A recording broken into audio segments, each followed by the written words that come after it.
आज हम लोग गति के बारे में पढ़ेंगे, मोशन के बारे में। सबसे पहले हम लोग को पढ़ना है आज वेग। वेग किसे कहते हैं? किसी वस्तु द्वारा प्रति इकाई समय में तय किया गया विस्थापन को वेग कहते हैं। कह रहा है किसी वस्तु द्वारा प्रति इकाई समय में तय की गई दूरी को, तय की गई विस्थापन को वेग कहते हैं। वेग कह रहा है वेग को भी से सूचित करते हैं। वेग को भी से सूचित किया जाता है। वेग जो है उसको भी से सूचित किया जाता है। वेग बराबर होता है विस्थापन बटा समय। एक फार्मूला हो गया, वेग का फार्मूला हो गया विस्थापन बटा समय, जिसको हम लोग इंग्लिश में लिख सकते हैं शॉर्ट में v बराबर s/t। v बराबर s/t। वेग एक सदिश राशि है। वेग कैसा राशि है? वेग एक सदिश राशि है। वेग एक सदिश राशि है। वेग का एसआई मात्रक मीटर प्रति सेकंड होता है। वेग का एसआई मात्रक क्या होता है? तो वेग का एसआई मात्रक मीटर प्रति सेकंड होता है। वेग का सीजीएस मात्रक होता है सेंटीमीटर प्रति सेकंड। वेग का सीजीएस मात्रक हो जाएगा सेंटीमीटर प्रति सेकंड। किसी वस्तु का वेग धनात्मक, ऋणात्मक या शून्य भी हो सकता है। किसी भी वस्तु का जो वेग होगा वो धनात्मक हो सकता है, ऋणात्मक हो सकता है, शून्य भी हो सकता है। कह रहा है वेग के प्रकार। वेग कितने प्रकार के होते हैं? वेग 4 प्रकार के होते हैं। वेग कितने प्रकार के होते हैं? वेग 4 प्रकार के होते हैं। एक समान वेग, यूनिफॉर्म वेलोसिटी, असमान वेग, नॉन यूनिफॉर्म वेलोसिटी, तात्क्षणिक वेग हो गया और औसत वेग हो गया। हम लोग को कितने वेग पढ़ना है? 4 वेग। वेग कितने प्रकार के होते हैं? वेग 4 प्रकार के होते हैं। एक समान वेग, असमान वेग, तात्क्षणिक वेग, औसत वेग। औसत वेग एवरेज वेलोसिटी। अब हम लोग पढ़ेंगे कि एक समान वेग किसे कहते हैं। एक समान वेग जो होता है, एक समान वेग कहते किसे हैं? कह रहा है कि जब कोई वस्तु समान समय अंतराल में समान विस्थापन तय करता है तो उसे एक समान वेग कहते हैं।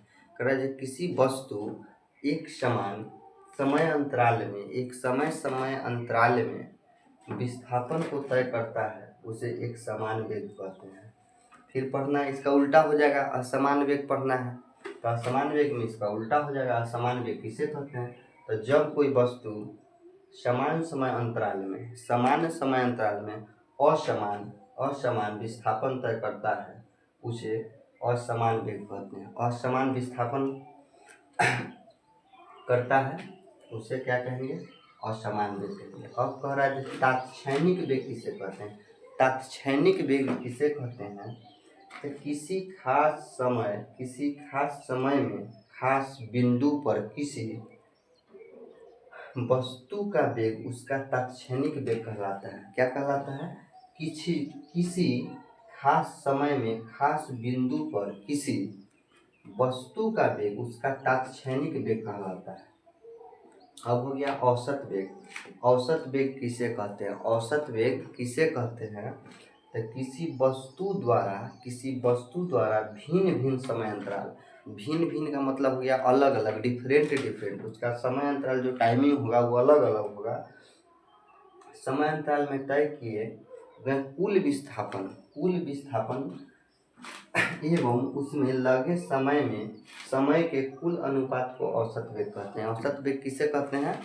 तो कह रहा है कि किसी वस्तु द्वारा भिन्न भिन्न समय अंतरालों में तय किए गए कुल विस्थापन एवं उसमें लगे समय के अनुपात को औसत वेग कहते हैं। ये सब याद करना होगा, मेन पॉइंट है। फार्मूला हो गया मेरा वेग का फार्मूला है, इसे याद रखना होगा।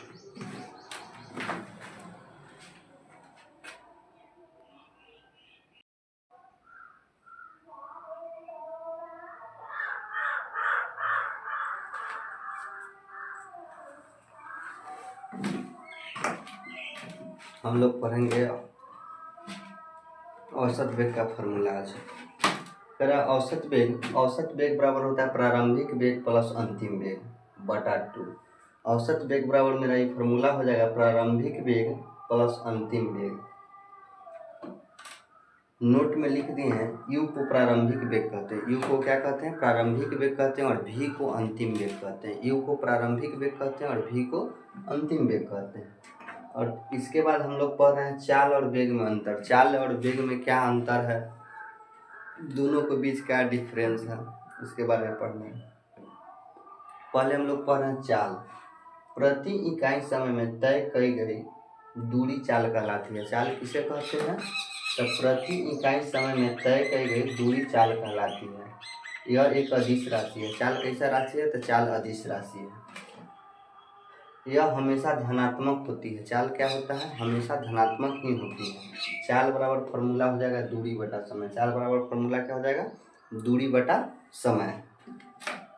अब हम लोग पढ़ेंगे वेग। चाल तो पढ़ लिए, वेग करा है प्रति इकाई समय में तय की गई विस्थापन वेग कहलाता है। तय किया गया जो विस्थापन होता है वही मेरा वेग कहलाता है। कह रहा है यह सदिश राशि है। वेग कैसा राशि है, सदिश राशि है। वेग जो हमारा है सदिश राशि, यह धनात्मक, ऋणात्मक और शून्य तीनों हो सकता है। वेग जो है धनात्मक हो सकता है, ऋणात्मक हो सकता है, शून्य हो सकता है, यह तीनों हो सकता है। वेग बराबर फॉर्मूला आता है, वेग बराबर फॉर्मूला आता है विस्थापन बटा समय। वेग बराबर क्या हो जाएगा, विस्थापन बटा समय। अब हम लोग पढ़ेंगे त्वरण।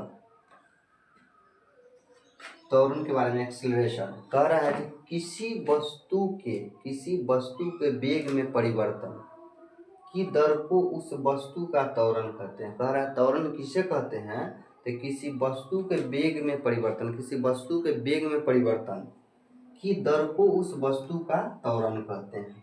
त्वरण को स्मॉल ए से सूचित किया जाता है। त्वरण को किस चीज़ से सूचित किया जाता है, स्मॉल ए से सूचित किया जाता है।